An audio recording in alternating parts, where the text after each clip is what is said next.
कोल्हापूर की खड्डेपूर असा प्रश्न कोल्हापूरकरांना आणि कोल्हापुरात बाहेर येणाऱ्या प्रत्येकाला पडलाय।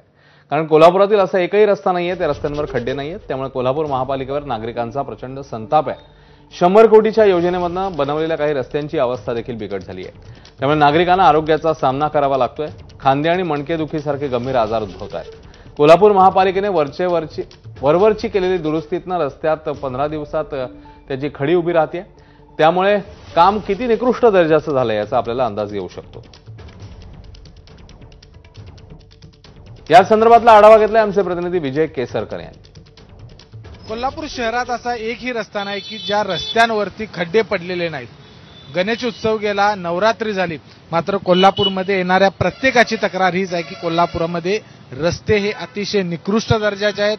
खड्डे या रस्त्यांवरती आपल्याला प्रत्येक ठिकाणी पाहायला मिळतात आणि म्हणूनच हा कोल्हापुरातील सगळ्यात महत्त्वाचा व्हीनस कॉर्नर चौक आहे। छत्रपती राजाराम महाराजांचा पुतळा या ठिकाणी आहे आणि या चौकामध्ये जर आपण बघितलं तर पूर्णपणे खड्ड्यांनी हा चौक भरलेला आपल्याला पाहायला मिळतो।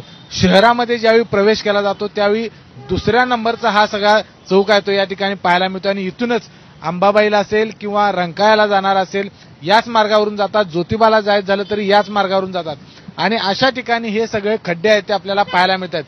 ज्या ठिकाणी खड्डे आहेत नागरिकांनी तक्रार केली की महानगरपालिकेकडून तात्पुरती डागडुजी केली जाते, मात्र अगदी 15 दिवसातच त्यावरचा सगळा जो खडी असेल ती बाहेर पडते आणि त्याच्यामुळे उलट आणखी या ठिकाणी अपघात होताना आपल्याला पाहायला मिळतात। त्यामुळे कोल्हापूर महानगरपालिका या रस्त्यांच्या संदर्भात नेमका काय निर्णय घेते, हे रस्ते दुरुस्तीचं काम नेमकं कधी सुरू करतं, कारण कोल्हापूरकरांना आपल्याला माहित आहे की संपूर्ण राज्यामध्ये प्रसिद्ध झाले की कोल्हापूरमध्ये 100 कोटीचे रस्ते आहेत ते आलेले आहेत, मात्र ते नेमके कुठेपर्यंत झालेले आहेत, त्याचं काय नेमकं झालंय, हे सगळे प्रश्न कोल्हापूरकरांना पडलेत। कोल्हापूरकरांनाच नाहीत तर बाहेरून कोल्हापूरमध्ये येणार त्यांना देखील हा सगळा प्रश्न आहे तो पडलेला आहे। कॅमेरामन निलेश शेवाळेसह विजय केसरकर, एबीपी माझा, कोल्हापूर। निलेश घायवळ प्रकरणामधली अपडेट आहे। पासपोर्ट कार्यालय